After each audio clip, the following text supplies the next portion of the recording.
Makanya ungkapannya, kami boleh bertawasul dengan Nabi, tapi ketika Nabi masih ada. Sekarang Nabi sudah nggak ada, maka nggak boleh bertawasul. Nah, sekarang setelah nggak ada.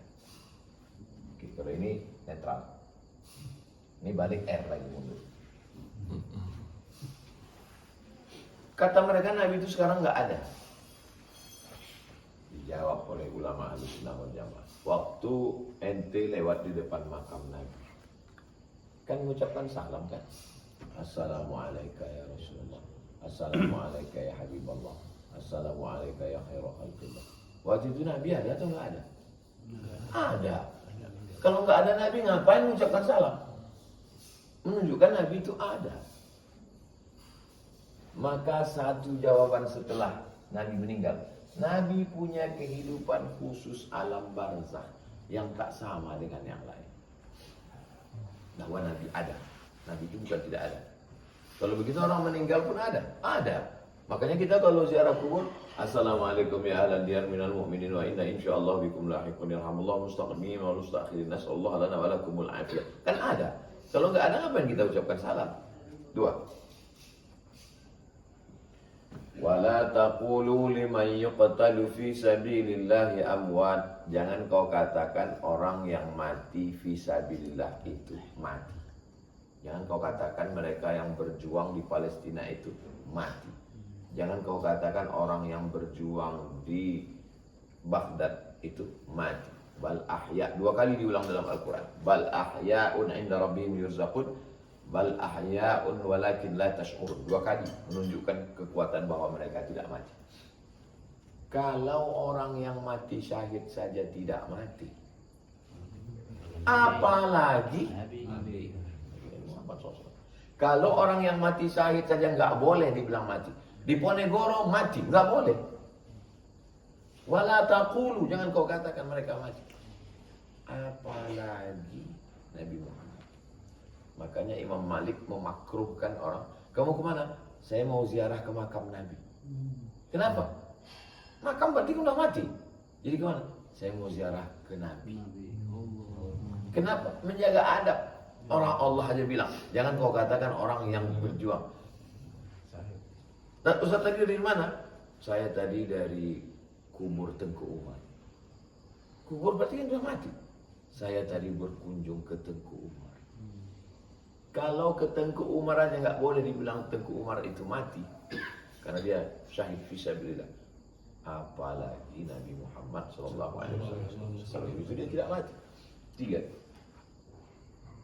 Tentang hadis-hadis keutamaan ziarah ke makam Nabi. Ahli hadis Ahlussunnah wal Jamaah Imam Nawawi menulis kitab Al-Azkar yang isinya zikir-zikir. Ada satu bab khusus tentang keutamaan hadis-hadis ziarah ke makam Nabi. Dicetak buku ini sama Wahabi, dihilangkan hadis-hadis itu. Kenapa? Karena nggak sesuai sama dia. Kitab siapapun, makanya kejahatan ilmiah luar biasa. Asal nggak sesuai sama dia, delete. Imam Nawawinya dia setuju. Karena kalau Imam Nawawi dibuang, maka banyak sekali pembahasan. Kalau Imam Nawawi dibuang, kitab Arba'in Nawawi hilang, Riyadus Shalihin hilang, Al-Azkar hilang. Mau baca Sahih Muslim, mau baca Sahih Muslim penjelasan siapa? Imam Nawawi. Kalau Imam Nawawinya dibuang, tumbang. Makanya bagaimana caranya? Yang nggak cocok sama dia, hadis-hadis tentang ziarah Nabi, ziarah ke makam Nabi. Karena mereka sangat benci melihat orang ziarah ke makam Nabi, karena dianggapnya berziarah ke makam Nabi itu syirik. Assalamualaikum ya Rasulullah, atawassalu ilaika bihaqqi nabiyika Muhammad. Aku bertawassul kepada Allah dengan kemuliaanmu wahai Muhammad. Antashfi mardana, sembuhkanlah saudara kami yang sakit. Itulah kenapa nggak boleh lama-lama di depan makam Nabi. Di samping itu kan nggak boleh karena macet, Pak Ustaz. Macet itu nomor 2, Besti. Yang pertama itu karena kamu syirik minta di depan makam Nabi. Jelas? Sebelum, sedang, setelah. Bagi mereka setelah ini, intinya Nabi itu sama aja macam bangkai kucing, mati kubur udah selesai, nggak ada lagi wujudnya. Yang minta-minta kepada dia syirik. wa kulli mujahidin lillah. Semua yang mujahid, yang berperang di jalan Allah. Enggak ada itu. Jangan bertawassul kepada mereka.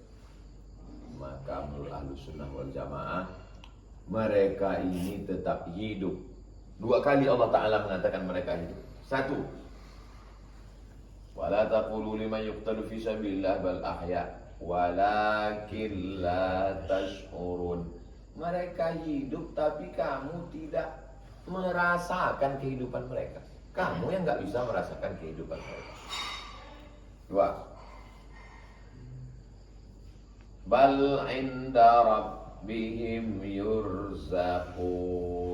Mereka tetap dapat rezeki. Yurzaqun fi'il mudhari. Mudhari present and future.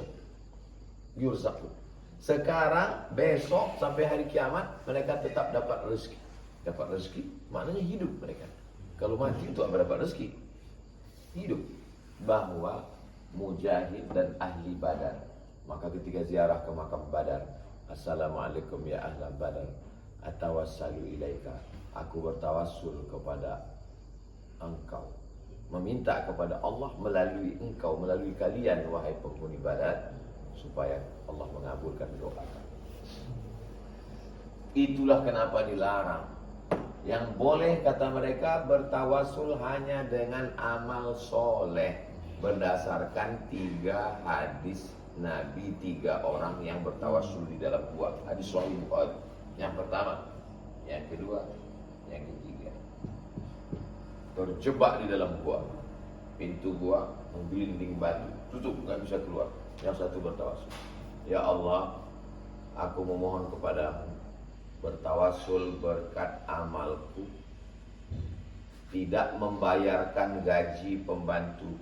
Aku punya pembantu ini gajian, tapi kemudian pas dia mau gajian, dia pergi nggak tahu kemana. Duit gajinya aku belikan ke kambing, kambingnya beranak pinak. Setelah kambingnya punya anak banyak, dia datang lagi. Maka aku panggil dia, pembantuku, masih ingat gajimu belum kau ambil? Iya. Gajimu dulu kubelikan ke kambing ini, ambil semua kambing ini. Aku bertawassul kepadamu berkat amalku kepada pembantuku itu, bukakanlah pintu gua ini, terbuka makbul.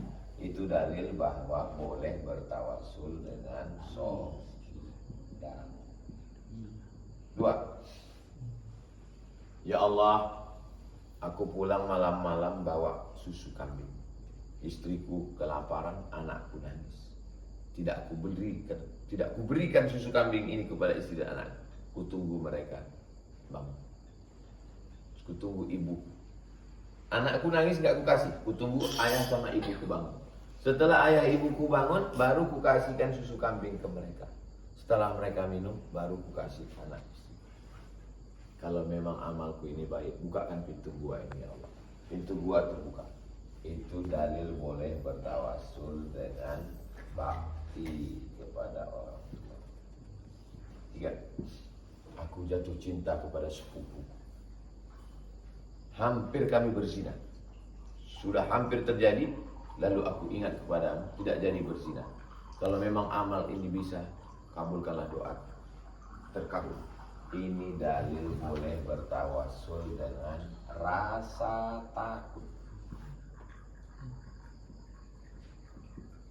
Ada orang yang sedekah nggak pernah, berbakti sama orang tua nggak pernah, tapi ada rasa takut. Boleh bertawassul.